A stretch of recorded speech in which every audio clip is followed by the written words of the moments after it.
Hi guys, నా YouTube open చేసి చూస్తున్నారు సంగతి నాకు కూడా తెలుసు. చూడని వాళ్ళకి కూడా చెప్పండి. మీ కాళ్ళు మొక్కుట ప్లీజ్. ప్రతి ఇంట్లో అక్క చెల్లెలు ఏడుపు వద్దు, తల్లిదండ్రులు ఏడుపు మనకు వద్దు, ఎవరు ఎడవకూడదు. నా దృష్టి ఏంటంటే ఎదుటి వ్యక్తి ఏడిస్తే నాకు చాలా బాధాకరం. అనుభవంతో చెప్తున్నాను. ఈ పరిగొడ్లు విషయంలో ఎండాకాలంలో సంవత్సరంలో 11 నెలలు మేపుకుంటారు, పుష్కలంగా మేపుకుంటారు. ఒక్క నెలే ఎండాకాలం పంటలు ఈడిపోయినాయని బరిగొడ్లు వదిలేస్తారు. చేసే తప్పు ఇది ఒక్కటే. ఒకవేళ వదిలేస్తే గంటకు 2 గంటలకు ఒకసారి చూసుకుంటూ రాండి.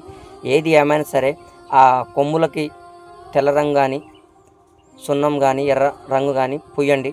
దీన్ని పూయటం వల్ల లాభం ఏంటంటే, మీరు ఆటోలో పోతుంటారు, బస్సులో పోతుంటారు, బైక్లో పోతుంటారు, అక్కడక్కడ రోడ్ల మీద పడి చనిపోయి లారీ యాక్సిడెంట్ అయి ఉంటాయి. దానికి కారణం ఏంటంటే, ఆ లారీ డ్రైవర్కి ఆ బరిగోడ్లు కనబడకపోవటమే. నల్ల చర్మం వల్ల కనబడదు. దయచేసి రంగులు వేస్తే లైట్ సిగ్నల్ లాగా కనబడతాయి. మీ లారీ వాడు పక్కన ఆపుకుంటాడు, మీ బరిగోడ్లు సేవ్ అవుతాయి.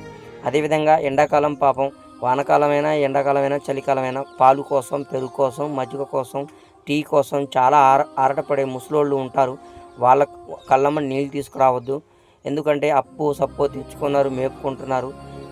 దయచేసి మా బరిగుడ్లు పోయినాయి అని మళ్ళీ ఎవరు ఎడవకూడదు.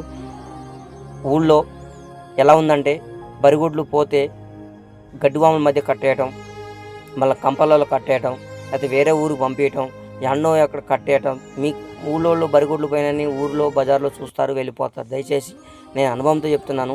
ఇక్కడ ఏ ఊర్లో మాగపోతున్నాయంటే సోమవారం, తాటిపూడి, జింకలగూడెం, కొష్టాలం, ముసలమడుగు, ఇటు రెబ్బవరం, కొండకూడెం, ఖానాపురం, గన్నారం, నెమిలి, దాచాపురం, గొండ్లపాలెం, సిరిపురం, ఇటు రెడ్డిగూడెం, నారాయణపురం, తల్లాడ, ఇటు చిన్న మునుగాల్, పెద్ద మునుగాల్, పెద్ద గోపతి, చిన్న గోపతి, రెడ్డిగూడెం, సీతారాంపురం, కాసారం, తూటుగుంట, నాగులగుండ, పొద్దుటూరు, నేరడ, అష్టంగుర్తి, మళ్ళా గొల్లపొడి, పాలడుగు, వల్లాపురం, చిన్నబీరెల్లి, పెద్దబీరెల్లి, రాపల్లె, కొండగుడి, మా జింకలగూడెం గ్రామాల పరిసర ప్రాంతాలు, ఇటు ఆంధ్ర ప్రాంతాల్లో కూడా పెంగోలు, రఘునాథపాలెం, కటాస్పురం, వరంగల్, ఈ చుట్టుప్రక్కల ప్రాంతాలు ఎవరూ ఎడవకూడదు. దయచేసి మీ బరుగుళ్ళు మీరు జాగ్రత్త చేసుకోవాలి.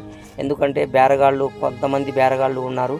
వాళ్ళు ఈ సంత కాకపోతే కోదాడు, లేదా పడిదాపూరు, లేదా పాలేరు, లేదా ఆంధ్రాలో పోయి తీసుకుపోయి అమ్ముకుంటారు. వాళ్ళు పొలాల్లో తిరుగుతారు. ఇంకోటి ఏంటంటే, బరిగొడ్లు మేసే వాళ్ళే బరిగొడ్లు కలిస్తే ఇళ్ళకు తీసుకొచ్చి కట్టుకుంటున్నారు. దయచేసి మీరు అన్యాయం కావద్దు. లక్షలు ఒక్కొక్క సూడి బర్రె 1,20,000, 80,000, 70,000, 60,000 పైనే ఉన్నాయి. ప్రతి ఒక్క ఆడపిల్ల ఇంట్లో కన్నీరు నేను చూడకూడదని నేను వీడియో తీశాను. తప్పులుంటే క్షమించండి. దయచేసి మీ బరిగొడ్లకు మీరే బాధ్యత, ఎవరు బాధ్యత లేరు. దయచేసి నేను ఒకటే చెప్తున్నా, పదే 2 గంటలకో 3 గంటలకు పోయి మీ పొలాల్లో రోజువారీ ఆడాడ మేపుతున్నారు. ఆడ బరిగొడ్లు ఉన్నాయా లేవో చూసుకోండి.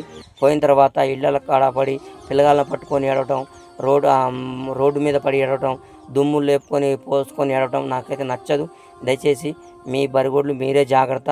నేను ఎందుకు వీడియో తీశానంటే, మా చుట్టాలలో బరిగొడ్లు పోయి చాలా మంది 4 బరిగొడ్లు పోయి 3 లక్షలు లాస్ అయిపోయి అప్పులు పాలయ్యారు. వాళ్ళ ఇళ్ళ మొత్తం కన్నీటి బాధే, ఎవరు తీర్చరు. మీ బరిగొడ్లు మీ బాధ, మీ బరిగొడ్లు మీ మీద నమ్మకమే. నా యూట్యూబ్ చూసిన ప్రతి ఒక్కరికి పేరున మళ్ళొక వీడియోతో వస్తా.